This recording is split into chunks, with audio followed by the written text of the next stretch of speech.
Text to art AI generators explained simply. Thank you. So, sorry, that was me. I just felt like it. Basic concepts.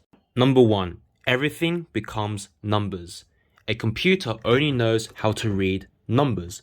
So anything abstract such as text or image must all be represented as numbers for a computer to work with. Speaking of images, number 2. Every image is basically a grid of pixels, and each pixel contains a color, and each color is represented as numbers. Specifically 3 numbers, red, green, and blue. And every color in our rainbow has a unique combination of these 3 numbers. Basically, every image is just a matrix of number trios. If you want to color a certain region or draw a new shape, you basically just adjust the number values of the relevant pixels. This leads to number 3 called diffusion, which is a fancy word for make an image fuzzy, kind of like this. Bzzz.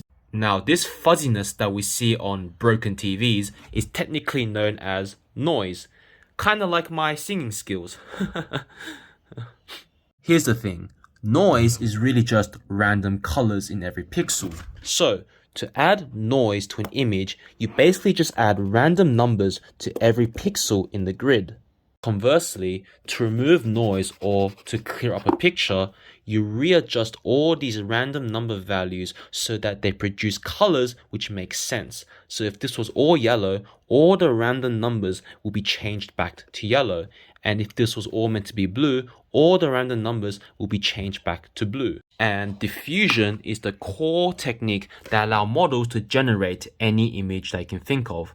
As you can see here, we'll go from fuzzy to meow meow. Now, when I enter a prompt into a generator such as Stable Diffusion, what happens in the backend is that my prompt goes through 2 steps. In the first step, the text encoder interprets the prompt and finds the key concepts, which then guide the image generator, which uses diffusion to create the output image. Okay, let's go into detail. Here's our prompt. Step 1 is to convert it into a simpler sentence: Pikachu eat big strawberry on cloud. Next, we use certain algorithms to convert each word into a unique number so that this sentence reads as a list of numbers. For illustration, I'm using simple random numbers. Okay, cool. We have a prompt translated into numbers. But how does a model know a strawberry looks like a strawberry? Well, these AI models are trained on billions of images across the web, and they're trained on images that have captions that describe what the image is. During the training process, we had an image of a strawberry and its caption. We converted the image and caption into lists of numbers. And then we applied mathematical formulas to try to find special relationships or patterns between these 2 lists. Then we got another strawberry image, did the same thing, and by repeating this process for millions of other strawberry images, the model will start to sense a pattern between the pixels of a strawberry image and the encoding of the word strawberry. All of these patterns and insights are then summarized into a piece of information called text image embeddings.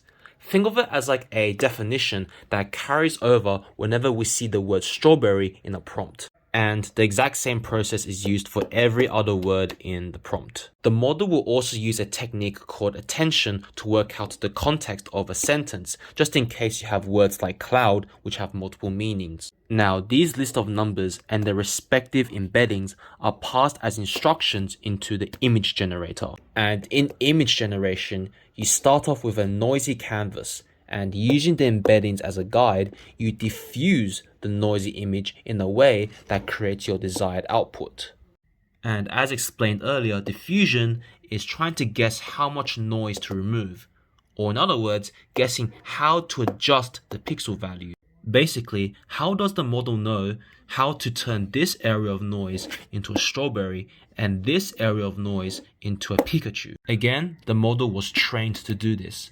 In its training, it got a picture of a strawberry and it added noise to create a fuzzy image. And the model was then made to guess how much noise to remove in order to turn it back into its original clear state. And you repeat this process for tons of other strawberry pictures until the model knows what is the optimal amount of noise to remove from a noisy canvas in order to produce a strawberry.